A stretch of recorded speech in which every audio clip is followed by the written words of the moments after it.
Hello and thank you. I'm going to play this video about the Diomedes.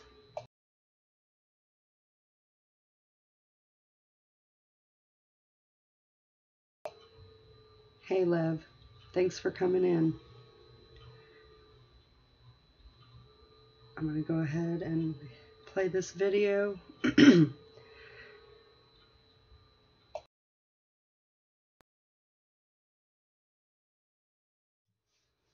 Okay, so today let's talk about the Diomede Islands again.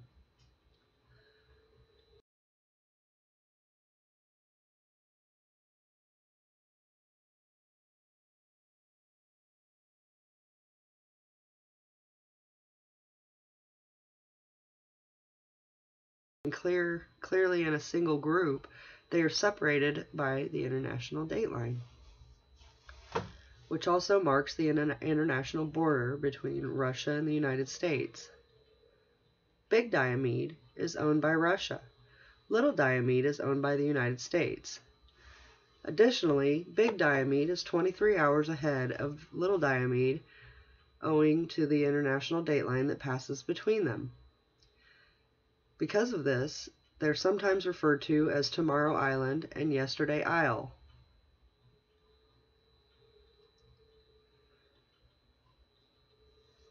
Both islands are flat-topped, steep-sided, and very isolated by its location, by rough seas, and by the persistent fog that shrouds the island during the warmer months.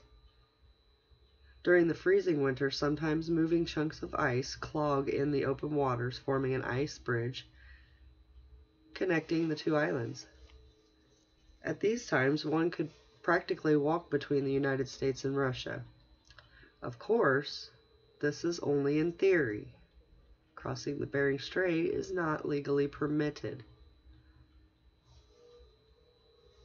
So, the islands were originally inhabited by the Yupik Eskimos as long as 3,000 years ago. The first European to reach the island was a Russian explorer named Semyon Dezhnev. Sorry about the pronunciation. In 1648. 80 years later, it was rediscovered by the Danish navigator Vitus Bering on August 16, 1728. The day on which the Russian Orthodox Church celebrates the memory of the martyr Saint Diomede.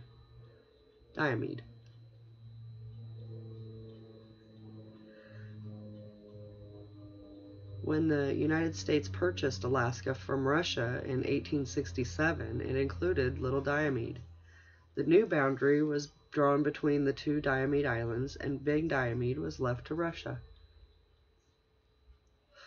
So, Little Diomede developed into a community of about 75 individuals, with a church and a school. Big Diomede became a Russian military base. After World War II, the native population was driven off the island to avoid any contacts across the border, and any Little Diomede inhabitants who strayed across the waters too close to Big Diomede were taken captive by Russians. Today it has no permanent populations, but it's the site of a Russian weather station and a base of a Russian border guard troops. Little Diomede Eskimos live a pretty simple life. They harvest their fish and crab, hunting whales, walruses, seals, and polar bears. Most supplies come from an annual barge delivery from the mainland, and it comes from places like Walmart. A few residents work for the local government or school. There have been some commercial fishing and mining on the island, but both industries are in a great decline. Big Diomede is the easternmost point of Russia in the Bering Strait. While it has no permanent population, it is, of course, host to the weather station and military installation. Little Diomede is the westernmost part of Alaska.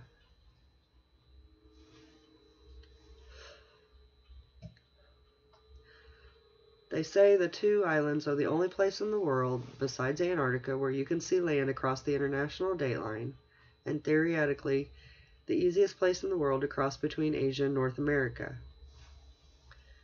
Getting legally in or out, either from the east or west, is really not that easy. There are no official border stations in either country. Almost everyone needs a visa for Russia. On top of that, they need a special permit for the Chukotka region, and then you'll need another permit for the area that's used by military. So what I did is I searched and searched and searched for ways to travel between these two islands. I have not been able to find any way to actually go between the two islands. Wiki Voyage has very little information about Big Diomede Island, other than it being having a weather station and a military base that's not currently in use. So the secrecy around these two islands, it kind of makes you wonder what's the big secret.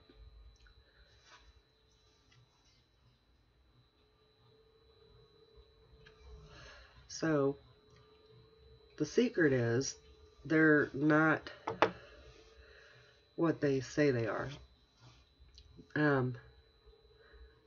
What we're talking about is two opposite sides of the world, and there very well may be two little islands out there, but I don't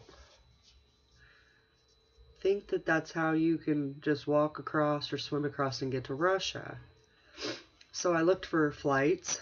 I couldn't find any flights that went from Alaska to either of these islands. There's a helicopter that'll take you out to Little Diomede during certain months of the year. After that, you really can't get out there. There are no travels between Little Diomede and Big Diomede. So I went and looked up other flights. I searched for any flights from Alaska to Russia. Any at all. It looked at 400 different, available flights, and there were none. There's no flights that go from Alaska to Russia. Then I decided to try looking from Canada to Russia. So from Toronto, Canada to Russia, I found one that would take you 28 hours and 40 minutes, and it costs around $1,200 for a round-trip ticket. I also found one from Fairbanks, Alaska to Auckland, New Zealand that takes 27 hours and 55 minutes, and it costs between $1,400 and $1,700 for a round-trip ticket. There's no flights from Nome, Alaska to Turkey. So after looking at all this, then I decided to look up anything that occurred through time where people, made it between the two islands. So I only found one instance. Supposedly, a woman named Lynn Cox swam between the two islands back in 1987. So I looked into any footage of this feat. I could not find any. The best I could find was her wading in some water, and they were filming her wading in some water, but they did not show the actual swim from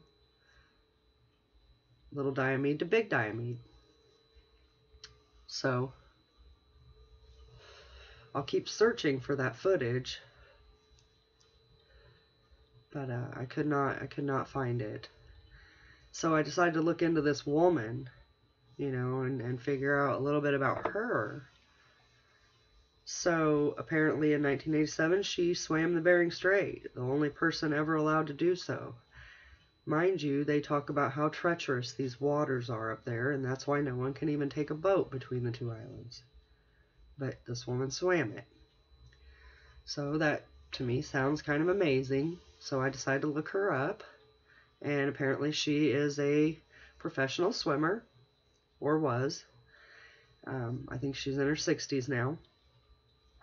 And supposedly she swam the Antarctica waters.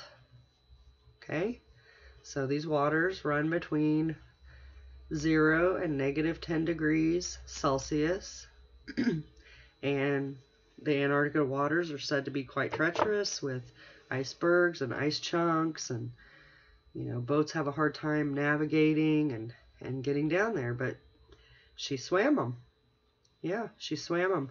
So she submerged herself in those freezing waters, swam for over a mile, and stayed in that water for over 45 minutes. Sounds pretty amazing to me. And then she wrote books about her different swims. So she swam the Bering Strait in Antarctica, and she swam in Lake Titicaca and several other locations that are, um, famous names to us.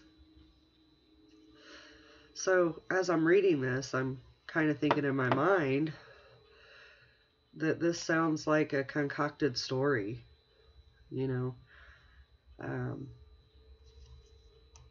someone to swim in such treacherous waters across the Bering Strait, even though they say boats can't really get there, the fog's too thick, the ice is too thick. There's all these reasons that people cannot cross the Bering Strait. Not to mention it's illegal. But she was allowed. And then I found the story about Antarctica, and that one seemed quite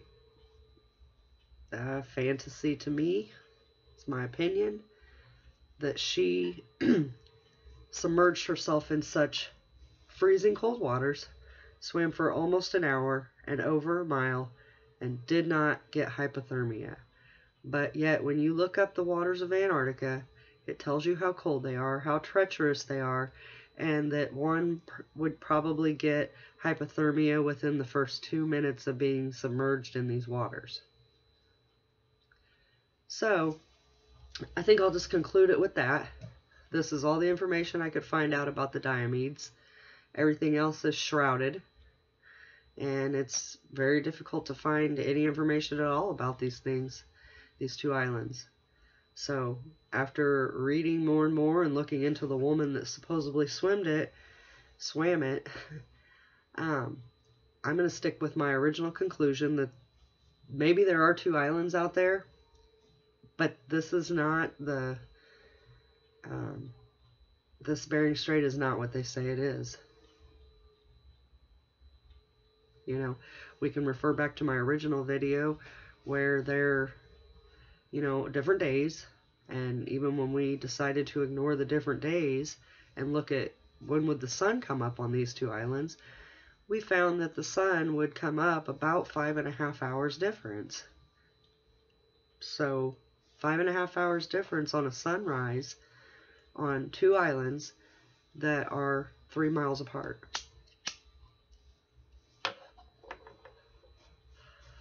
So if you guys have any information about these Diomedes, I would love to hear it. I've spent quite a bit of time looking into these, and I'm telling you, there's just not a lot of information to be found. Not to mention that any flights that are even close to those areas are, taking over a day and costing thousands to get there. So I'm going to wrap it up, and thank you for listening. I hope it was educational, and let me know if you find out anything different. Have a good day.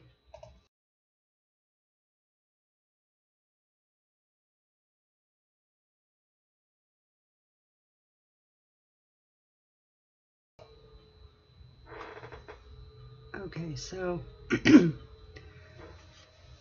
so that was the Diomedes.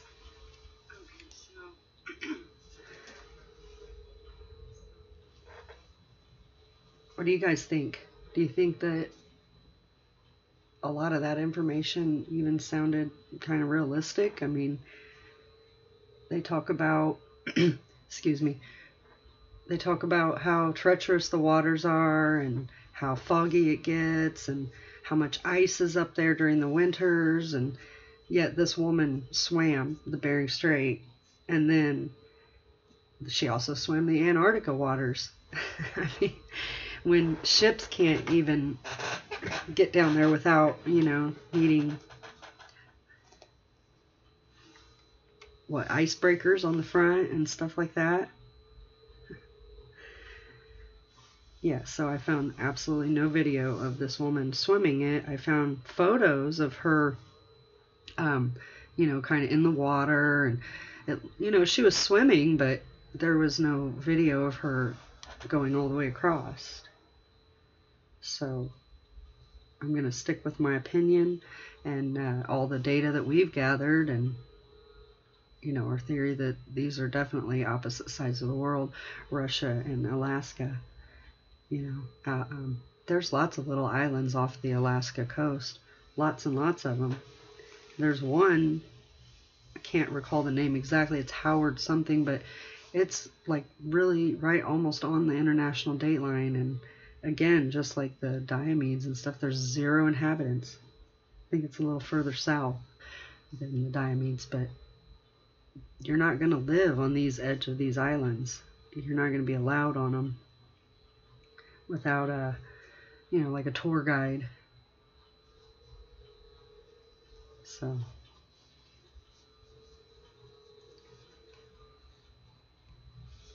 yeah. Anybody have any questions?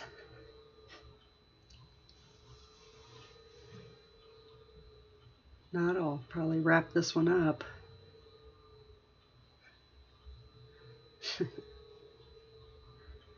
Just reading the chat. Yeah, I'm calling BS. Yeah, I agree, Melanie. I don't think any of it's what we think it is, or at least what we're told it is. I think it's more like what we're thinking it is, not what science says it is.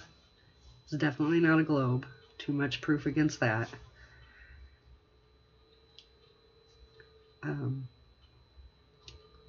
With certain other maps, the Bering Strait would work, but yet every time I try to look into it, I can't find any information about these areas and stuff.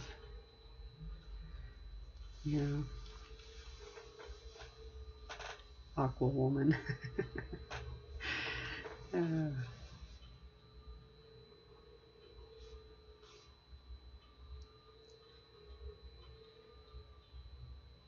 Huh. Yeah, that is interesting, Hungry. Yep. FPV called it markers. Coordinates? Yes, I believe so.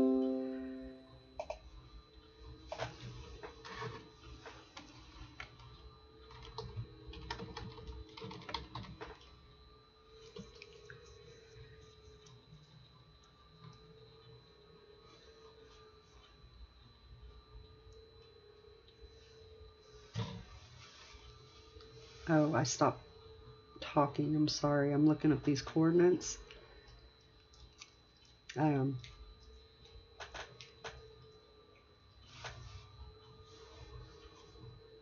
Actually, if you just go to Google Earth and search Big Diomede or Little Diomede, it'll pull up the islands for you.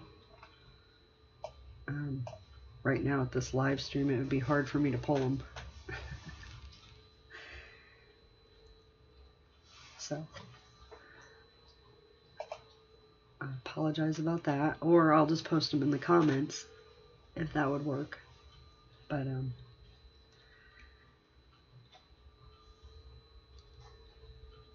yeah, markers. I did not know that that's what the words meant, but that's really interesting to find out. God markers. So yeah, sorry about that. But I will post the coordinates for these islands in the comments when I get it all uploaded and everything.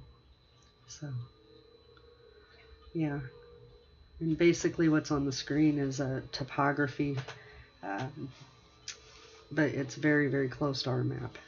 It's not quite on point, but it's the closest that is found. And we can see how they're two opposite points. You know, even when you look at the topography, they look different. You know, the east side is busy, very pushed up, very broken up. So why do you think that is?